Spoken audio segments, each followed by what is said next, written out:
안녕하세요. 저는 IBM의 엔터프라이즈 아키텍트 이조한 실장입니다. 반갑습니다. 제가 오늘 준비한 내용은 IBM의 데이터 옵저버빌리티 솔루션이 되겠습니다. 데이터 옵저버빌리티 솔루션에 대해서 제가 지금부터 한 30분 정도 말씀드릴 텐데요. 지금 보시는 화면은 작년 2022년에 같은 회사에서 발표한 데이터 매니지먼트에 대한 하이퍼 사이클입니다. 여기서 주목하셔서 보셔야 할 대부분은 여기 데이터 패브릭이라는 것들이 있습니다. 아시다시피 최근 몇 년간은 많은 기업들에서 데이터 패브릭을 도입하려고 많은 시도들이 있었죠. 그런데 이 같은 하이퍼 사이클에서 보시는 것처럼 이제 이쪽은 이제 기술이 이제 일머징하고 있는, 그러니까 막 새롭게 뜨고 있는 기술들을 표시한 거고요. 데이터 패브릭은 이쪽에 있습니다. 이게 뭐냐면 조금 실망하고 있는 상태라는 거죠. 조금 이제 기대 대비 조금 실망하고 있는 단계라고 보실 수 있을 것 같아요. 왜 그러냐면 이 데이터 패브릭이라는 것을 기업에서 도입해 보니까 결국은 데이터 품질이 문제가 되더라라는 그런 부분인 거죠. 그래서 이 데이터 패브릭을 데이터의 품질을 보완하기 위한 기술로 데이터 업저버빌리티라는 기술이 최근에 많은 기대를 받고 있는 것 같아요. 그래서 이 데이터 패브릭을 완성하기 위한 기술로 데이터 업저버빌리티가 최근에 많은 관심을 가지고 있고 또 기업들에서 검토하고 있는 걸로 알고 있는데요. 오늘 이 내용에 대해서 말씀드리겠습니다. 아마 아시는 분도 계시겠지만 IBM이 작년에 데이터밴드.ai라는 회사를 인수를 했어요. 이 데이터밴드.ai라는 회사가 어떤 회사냐면 이 데이터 업저버빌리티에 대한 기술력이 있고 또 기반으로 해서 솔루션을 이제 가지고 있는 아주 기술력이 아주 좋은 회사였어요. 그래서 IBM이 작년 6월에 데이터밴드라는 이 회사를 인수를 했었습니다. 근데 이 데이터밴드가 사실은 이제 미국에서도 스타트업 회사였어요. 그래서 우리가 IBM 인수할 당시에는 6월 말 현재 사실은 이제 데이터밴드를 사용하고 있는 고객들이 많지 않았어요. 그런데 불과 6개월 사이에 이만큼 성장했다는 거죠. 그러니까 6개월 만에 이제 비즈니스 볼륨이 훨씬 성장한 걸 보실 수 있는데, 이것은 뭐냐면 결국 기업에서 이제 시장에서 이 데이터 업저버빌리티의 가능성을 많이 확인하고 이제 투자를 하고 있다는 사실이죠. 그런데 우리 이 데이터 업저버빌리티가 그럼 뭐냐? 우리가 데이터를 사실은 이런 문제 때문에 이 데이터 업저버빌리티가 관심을 가지고 있는 것입니다. 기업들이 사실은 이제 대부분 여러 조사에 따르면 많은 회사들이 기업 내의 데이터의 품질에 대해서 만족을 하고 있지 않다고 해요. 그래서 이런 데이터의 신뢰 문제를 해결하기 위해서 데이터 업저버빌리티가 점점 더 관심을 가지게 되는 거죠. 그런데 이 데이터 품질 문제가 사실은 이제 이 데이터의 뒷단에는 각 기업의 데이터 플랫폼, 데이터 엔지니어 분들이 엄청나게 많은 수고를 하고 계십니다. 마치 수면 밑에 오류발처럼 데이터 파이프라인을 이제 지속적으로 정상적으로 온타임에 데이터가 딜리버리 될 수 있도록 계속 모니터링 해야 되고, 또 소스단에 잘못된 데이터가 있는지, 데이터 누락이 없는지 이런 것들 계속 이제 모니터링 해야 되고 액션을 취해야 되고, 또 부정확한 정보가 고객사에 전달되지 않도록 이제 많은 이제 노력들을 하고 있습니다. 이제 그럼에도 불구하고 많은 문제들이 결국은 이제 품질하고 연계돼서 영향을 줄 수밖에 없는데요. 그래서 사실은 이제 대부분의 기업들이 이 소스단에서 데이터를, 그러니까 목적지까지 전달하기 위한 데이터 파이프라인, 우리가 데이터 파이프라인이라고 얘기하죠. 그러니까 마치 수도관처럼 수도꼭지를 털면 물이 아니라 데이터가 쏟아지는 것처럼 데이터가 흘러가는 관로를 우리가 데이터 파이프라인이라고 이야기할 수 있을 것 같은데요. 그 데이터 파이프라인을 대부분 기업들이 모니터링을 하고 있습니다. 그런데 이 데이터 모니터링하고 데이터 업저버빌리티하고 어떻게 다르냐? 뭐 데이터 모니터링은 뭐 잘 아시다시피 그 데이터 파이프라인에서 문제가 있을 가능성이 높은 부분에 계속 그 모니터링을 해서 어떤 이제 정상적으로 파이프라인이 동작하고 있는지를 가시적으로 이제 확인하는 것을 우리 데이터 모니터링이라고 할 수 있습니다. 그러나 이 데이터 파이프라인은 이 데이터 모니터링은 이 구현을 어떻게 했냐에 따라서 솔루션에 굉장히 디펜던트하고 이제 종속적인 그리고 문제가 발생하고 난 이후에 문제가 발생했구나를 포착하게 하는 그런 시스템이 되겠습니다. 그런데 데이터 업저비빌리티는 한마디로 이야기하면 이 데이터 파이프라인의 프로필을 머신러닝 기반으로 학습을 해요.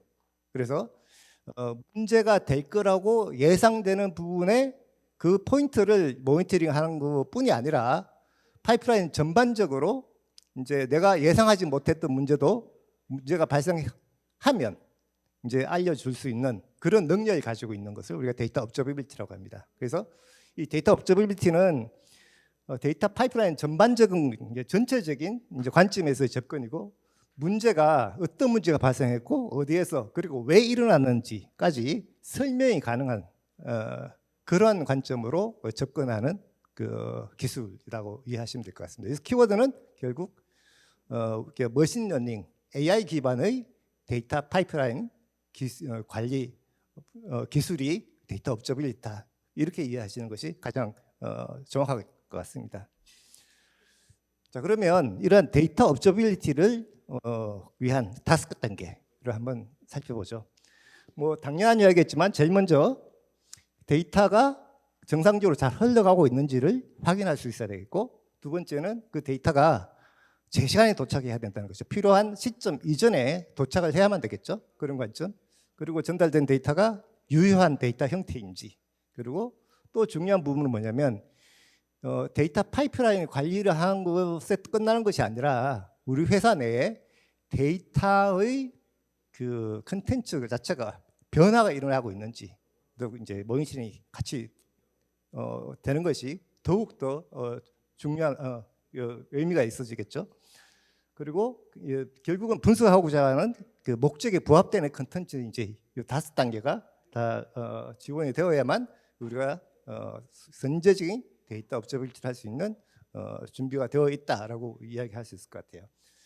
그 중에서 이 네 번째까지는 기존에 이제 데이터 엔지니어, 데이터 플랫폼에서 하는 그 팀에서 이제 주로 이제 관리하는 영역이 될 테고, 이 아래쪽에 이 데이터가 데이터 프로필에 어떤 변화가 있는지 또는 이제 분석하고자 하는 목적에 부합되는 데이터인지 이것들은 데이터 분석 그리고 데이터 사이언스 팀에서 같이 인발브를 해서 이제 데이터 프로필을 판단할 수 있는 사용자 지정 매트릭 같은 것도 같이 제공이 되어야만 이 5단계를 완성할 수 있다고 볼 수 있겠습니다.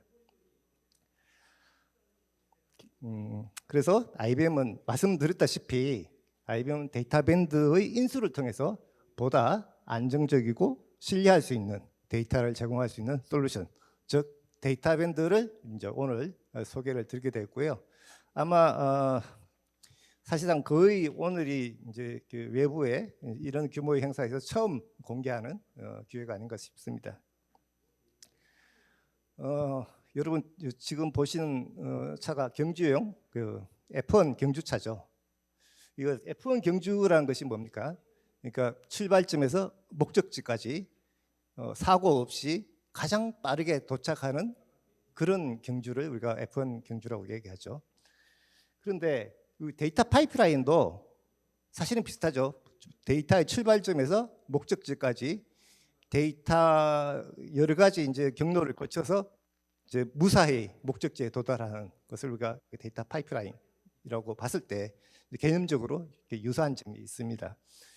그래서 이 F1 경주 같은 경우에도 보면 여러 가지 센서들이 부착되어 있어요. 그 엔진의 성능, 뭐 RPM이라든지 이런 거, 그리고 이제 그 타이어 그 압력, 그리고 우리 뭐 여러 가지 등등 센서들이 부착돼 있겠죠. 그것을 경주의 운전자뿐이 아니라 트랙 밖에 있는 엔지니어들이 계속 모니터링하고 커뮤니케이션하면서 언제 타이어를 갈아야 될지, 언제 연료를 주입을 해야 될지 이런 것들을 판단해서 이제 경주에 하게 됩니다. 마찬가지로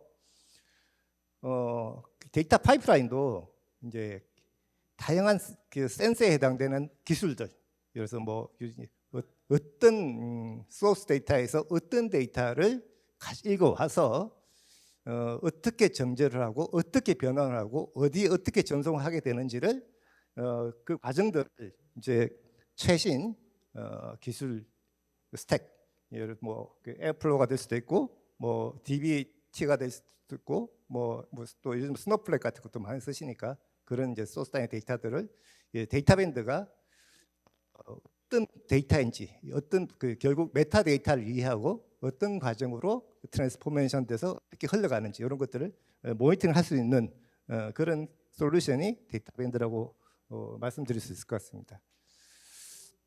결국 이 데이터 업저비빌티를 이제 사용하게 되면 데이터 파이프라인 문제를 보다 빨리 포착을 하고 문제를 보다 빨리 해결할 수 있고 보다 신뢰할 수 있는 그런 데이터를 전달할 수 있다. 뭐 이런 어떻게 보면 너무 당연한 얘기긴 하지만 이런 목적을 달성하기 위해는 데이터 모니터링보다는 데이터 업저비빌티가 훨씬 더 고수준의 그런 기능들을 제공할 수 있다라고 말씀드릴 수 있을 것 같습니다. 예를 들면 우리가 데이터 밴드 같은 데이터 업저비빌티 솔루션을 적용하기 전에는 보통은 어떻게 되느냐면 이런 이제 데이터 소스로부터 데이터 레이크, 뭐 DW 그리고 뭐 어떤 데이터 마트 같은 이런 쪽으로 이제 데이터 타겟 시스템으로 데이터가 전송이 되면 이 데이터의 이제 이동의 과정에서 발생한 문제들이 언제 포착이 되느냐면 분석하려고 분석가들이 데이터를 들여다 보니까 아 그때 문제가 있는 것 같아. 이 데이터가 뭔가 좀 잘못된 것 같라고 하면 그것이 데이터 엔지니어 팀에 이제 전달이 돼서 데이터 엔지니어 팀들은 파이프라인 전반에 걸쳐서 다시 한번 재검토를 해서 문제를 찾아내게 됩니다. 보통 몇 시간에서 며칠이 걸릴 수 있겠죠. 이제 그것이 이제 기존 이제 방식의 이제 문제라고 봤을 때 데이터 업저비빌티를 적용하게 되면 원천단에서부터 실시간으로 데이터 문제를 포착할 수 있게 되기 때문에 그런 이제 문제 탐지하는데 걸리는 시간, 해결하는데 걸리는 시간 이런 것들은 비교하기 어려울 정도로 훨씬 더 혁신적으로 빨라질 수 있다라고 말씀드릴 수 있을 것 같습니다. 데이터 밴드라는 데이터 업저비빌티 솔루션의 특징 간단히 한번 살펴보겠는데요. 첫 번째는 요즘 이제 데이터 파이프라인을 이제 과거에는 쿼리 기반의 ETL 도구를 많이 도입해서 사용하고 있었고 지금도 많이 사용하고 있죠. 그런데 이제 사실은 요즘은 많은 기업들이 이제 분석 요구 사항이 아주 다양해지다 보니까 지금 ETL이 아니라 ELT라고 그러죠. 이제 로딩을 그냥 적절히 해두고 필요한 시점에 데이터를 트랜스포메이션 하겠다라는 그런 측면에서 그런 이제 분석가들이 직접 이제 데이터를 만지게 되는 경우가 많은데요. 그런 경우 주로 그분들은 주로 최신 기술 스택, 오픈 소스 기반의 기술 스택을 선호하시죠. 그래서 에어플로우를 많이들 쓰시고 에어플로우와 파이썬을 아마 가장 많이 쓰는 그런 추세가 아닌가 싶어요. 그리고 데이터 소스도 클라우드 기반의 데이터를 많이 쓰시죠. 뭐 스노플레이크라든지 레드시프트라든지 빅쿼리라든지 이런 것도 많이 쓰고 계십니다. 이런 이제 최신 스택을 지원하는 그런 측면이 첫 번째 특징이 되어 있고요. 그다음 두 번째는 말씀드렸듯이 이 데이터 파이프라인의 프로필을 학습을 해요. 그래서 이 데이터 파이프라인은 보통 몇 건의 데이터를 읽고 몇 건의 데이터를 쓰더라. 그리고 이제 시간은 보통 뭐 몇 분 걸리더라 또는 몇 시간 걸리더라 이런 것들이 있죠. 그런 것들을 학습을 하게 됩니다. 그래서 학습을 하고 그런데 데이터 파이프라인이 학습된 정상적인 파이프라인이 동작해야 되는 그런 이제 정상적인 범주가 있을 텐데 그것을 벗어났을 경우에 얼러트를 해주는 그런 방식이 기본입니다. 그래서 내가 특정 부분을 뭐 모니터링 할 수도 있겠지만 그런 거 없이도 전반적인 데이터 파이프라인을 머신러닝 기반으로 모니터링 할 수 있다라고 이해하시면 될 것 같고요. 그래서 이렇게 문제가 이제 그 얼러트가 되고 나면 그 문제를 찾기 위해서 이제 노티피케이션에 대해서 담당자가 그 문제를 해결하는 그런 워크플로우까지 연계가 되어야 되겠죠. 이렇게 네 단계로 구성되어 있다라고 이해하시면 될 것 같고요. 그다음에 제가 간단하게 그 데이터밴드라는 이 제품에 그 어떻게 동작하는지 그 모습을 한번 같이 한번 살펴보도록 하겠습니다. 먼저 데이터 플랫폼 데이터밴드의 그 기능 중에서 뭐 가장 핵심이 되겠죠. 결국은 데이터 파이프라인이 내가 그 원하는 시간 내에 정상적으로 잘 그 실행이 되느냐, 즉 데이터가 파이프라인 실행이 되고 데이터가 잘 전달이 되느냐. 그래서 전체적인 그 뭐 이 데이터 파이프라인 실행 시간 이런 것들을 이제 기반으로 모든 데이터 파이프라인에서 그 이제 그런 이 얼러팅을 해주는 부분이 있겠죠. 그뿐이 아니라 이제 말씀드린 것처럼 이 데이터가 파이프라인에 전달되다 보면 뭐 소스 시스템일 수도 있고 타겟 시스템일 수도 있고 데이터의 스키마가 변경될 수도 있습니다. 이제 그런 경우에도 얘가 포착을 해서 어떤 이제 그 알림을 해주는 그런 기능이 있고요. 그리고 컬럼 단위의 그 통계를 이제 같이 제공해서 이 데이터의 프로필 변화도 같이 이제 쉽게 확인할 수 있도록 되겠습니다. 그리고 각 파이프라인별로 이제 그 예상되는 그 읽기, 쓰기 이런 오퍼레이션을 이제 학습을 했을 때 예를 들면 이 그린 안에 들어가는 것이 정상적인 범주라고 봤을 때 요 레드 같은 경우에는 그 범주 벗어났죠. 이런 경우에는 이제 얼러트를 해준다는 거죠. 이제 그래서 이런 거를 우리가 데이터의 그 어노멀리라고 그러는데 어노멀리를 포착해서 뭔가 좀 달라졌으니까 확인을 해라. 그러니까 ML 기반으로 학습한 내용하고 대비 달라졌다. 이런 부분 그런 것들을 제시할 수 있다는 겁니다. 그래서 먼저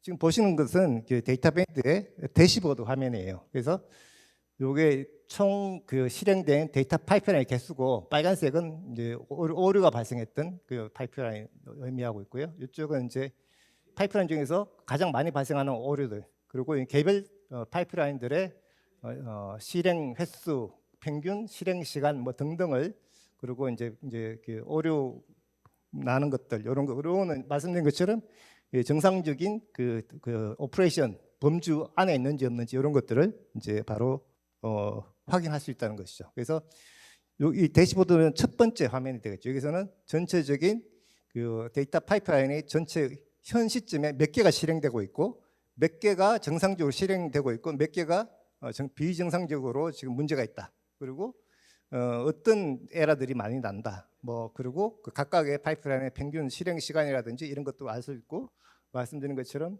이런 이제 그 정상적인 그 오퍼레이션 패턴에 벗어나는 것 이제 것들이 여기 각각 점 하나하나는 이 데이터 파이프라인이 이제 스케줄 기반으로 반복 실행된다고 봤을 때 매 시간 간격으로 뭐 돈다고 했을 때 이제 그 간격 이제 실행될 때마다 정상적인 실행이 있을 수도 있고 이제 페일류가 날 수도 있다는 거죠. 이제 그런 것들을 이제 이상치를 찾아주는 부분이 되겠습니다.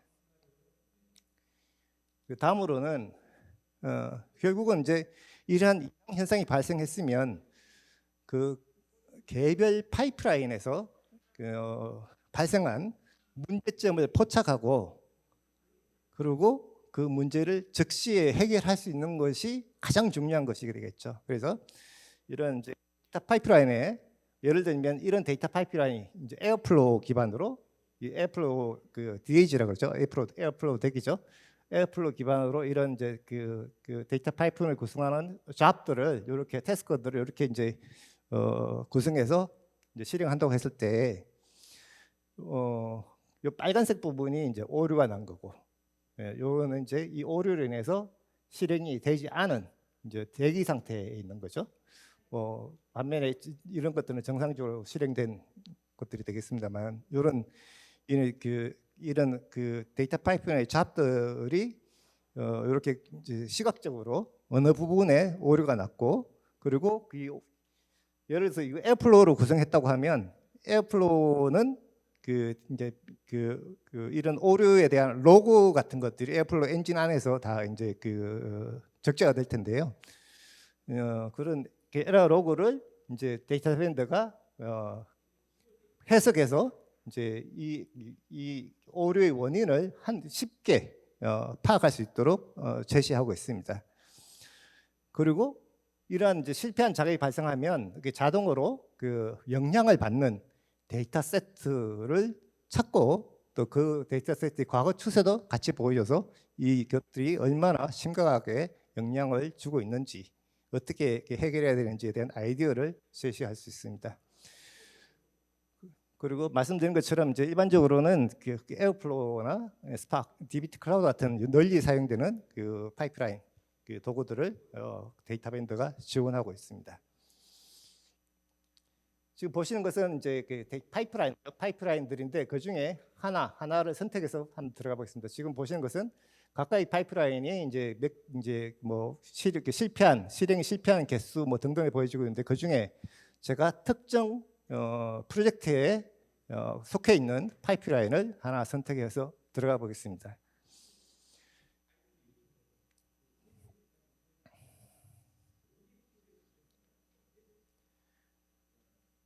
이 파이프라인이 이제 이렇게 여러 번 실행됐는데 이제 빨간색이 오류가 난 거죠. 그걸 한번 찾아서 한번 들어가 보겠습니다. 예.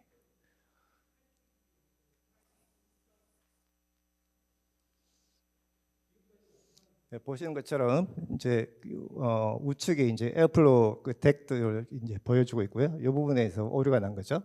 예, 오류가 난 상태입니다.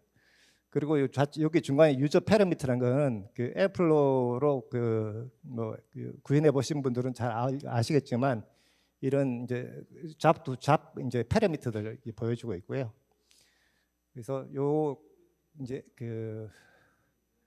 그리고 요 실제 에러가 난 요 원인은 이제 AWS 토큰이 이제 익스파이어 됐다고 나와 있는데요. 요거는 이제 에어플로우의 에러 로그를 분석해서 여기다가 핵심 에러를 여기에 바로 보여줌으로 해서 직관적으로 이거 어떤 문제라는 걸 바로 데이터 엔지니어가 알 수 있도록 그렇게 해주고 있습니다. 자, 이번에는 이 데이터 파이프라인에 이제 오류가 발생함으로 해서 이제 어떤 영향을 받고 있는지를 한번 보겠습니다. 뭐 여러 가지 문제들이 있겠지만, 이제 어떤 파이프라인 문제가 발생하게 되면 그 영향을 받는 뭐 다른 파이프라인도 있을 것이고, 다른 뭐 여러 가지 잡들의 영향을 받겠지만, 여기서는 이제 데이터 품질이라는 측면에서 이제 그런 부분들이, 그런 데이터가 어떻게 이제 이제 품질하고 연관되는지도 한번 같이 보겠습니다. 네, 여기 들어가 보시면,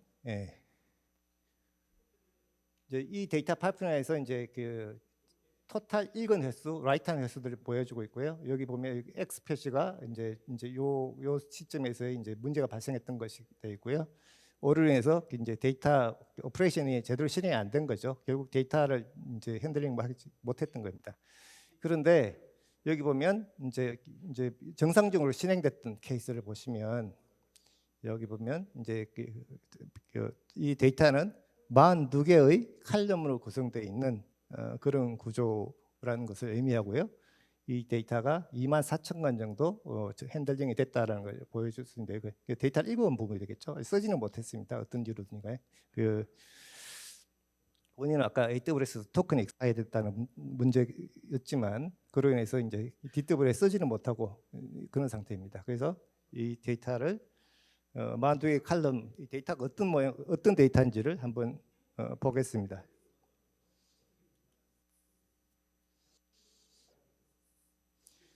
예, 보시면 이제 요건 이제 42개의 칼럼 각각에 대한 그 내용들을 보실 수 있는데요. 예, 그 칼럼들의 이제 이 각 칼럼별 간단한 통계적 정보를 같이 볼 수 있습니다. 그래서 데이터의 퀄리티, 정상적인 데이터인지 아닌지를 이제 확인할 수 있는 거겠죠. 뭐 이런 것들을 확인할 수가 있습니다.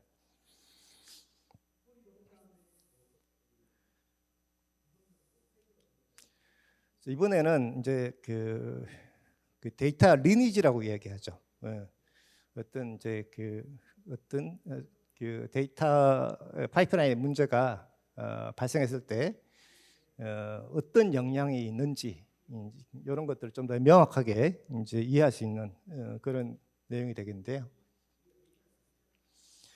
예, 요게 이제 우리가 이 얼러트, 그러니까 문제가 발생했을 때 여기 대시보드의 얼러트 창에 여러 가지 얼러트 뜨는데요. 그 중에 크리티컬한 것들 하나 선택해서 들어가 보겠습니다. 여기 들어가 보시면 이 임팩트 어널리시스라고 해가지고 여기에 보면 이제 영향을 받은 파이프라인 그리고 그로 인해서 실행되지 못한 오퍼레이션 뭐 이런 것들을 이제 확인할 수 있고요. 이 리니지 정보에 가보면 이 문제로 인해서 빨간색 실행이 안 됐고 그로 인해서 다른 영향을 이제 그게 다운스트림 파이프라인 쪽에서 어떻게 영향을 받고 있는지를 이렇게 쉽게 이제 확인하실 수 있습니다. 그래서 특정 태스크 하나 실행되지 못했을 때 영향을 받는 것들이 이렇게 다 하이라이트 되고 있는 걸 보실 수 있습니다. 그래서 이걸 바탕으로 해서 이 문제를 해결하기 위한 순서, 우선순위 이런 것들을 쉽게 확인하실 수 있을 겁니다. 또 한 가지 아마도 지금 많은 기업들 중에서 데이터 스테이지라는 IBM의 ETL 도구를 쓰고 계신 고객분들이 계실 텐데 그 데이터 스테이지 쓰는 고객분들도 데이터 밴드의 새로운 기능을 데이터 밴드를 이제 추가로 적용하시면 도움을 받으실 수가 있는데요. 당연히 이제 실시간 이제 감지 알림 그리고 다운스트림에 미친 영향 그리고 역시 데이터 스테이지의 그 데이터 잡들의 과거 추세를 확인해서 이상 징후를 감지한다든지 이런 기능들을 데이터 밴드를 이용하시면 데이터 스테이지로 만들어진 데이터 파이프라인도 데이터 업저빌리티 측면에서 보실 수 있겠습니다. 그래서 이 데이터 밴드가 이제 가장 이제 적용 하기 좋은 그런 이제 기반은 뭐냐면 쿼리 기반의 ETL 도구보다는 최신 기술 스택의 오픈 소스를 사용해서 예를 들어 에어플로우나 파이썬이나 DBT나 뭐 스팍이나 이런 것들을 이용해서 ETL 또는 ELT를 이제 구현해서 보다 좀 고수준의 그 데이터 품질을 확보하고 싶다라고 하시는 고객분들은 데이터 업저비빌티 즉 IBM의 데이터 밴드를 한번 검토해 보시는 것이 좋을 것 같고요. 기존의 데이터 스테이지 사용하시는 고객분들도 데이터 업저비빌티 측면의 새로운 그런 이제 신기술들의 혜택을 볼 수 있기 때문에 한번 검토해 보실 수 있지 않나 싶습니다. 아까 초기에 말씀드렸듯이 데이터 밴드 초기에는 뭐 이런 레퍼런스들이 많지 않았습니다. 지금 훨씬 더 많아졌죠. 근데 보시면 이제 여기서는 이제 혁신적인 내용들을 볼 수 있는데요. 미국의 트랙스라는 리테일 회사입니다. 여기는 그 데이터 인시던트가 데이터 밴드 적용 후에 60%로 감소가 해요. 그리고 은행도 5,000개 이상의 에어플로우 기반의 에어플로우와 데이터 스테이지 기반의 데이터 파이프라인을 관리하고 있다고 하고요. 당연히 이제 평균 감지 시간 뭐 이런 것들은 혁신적으로 줄일 수 있고 이 회사 같은 경우는 프로덕션 데이터 파이프라인의 90%를 이제 클라우드 기반으로 관찰하고 있다고 합니다. 뭐냐면 데이터 밴드는 클라우드 기반의 SaaS로 서비스를 받으실 수도 있고 온프레임도 물론 가능합니다만 이제 클라우드 기반으로 데이터 파이프라인을 언제 어디 할 수 있다라는 그런 장점이 있겠습니다. 뭐 등등의 여러 가지 이제 사례들은 앞으로도 훨씬 많이 나올 수 있을 것 같고요. 제가 끝으로 몇 가지만 제가 한번 강조드리면서 마치려고 합니다. 일단 데이터 업저비빌리티는 데이터 패브릭을 보완하는 기술이라는 거 하나. 두 번째는 데이터 업저비빌리티는 데이터 모니터링에 비해서 어떻게 다르냐? 그 데이터 파이프라인을 머신러닝 기반으로 학습을 해서 관리를 한다. 그런 측면이 하나 있고요. 그 다음에 이 최신 기술 스택이 오픈 소스를 잘 지원하는 도구다. 그리고 마지막으로 그 도구가 IBM의 데이터 밴드다. 이렇게 기억해 주시면 감사하겠습니다. 여기까지 하겠습니다. 감사합니다.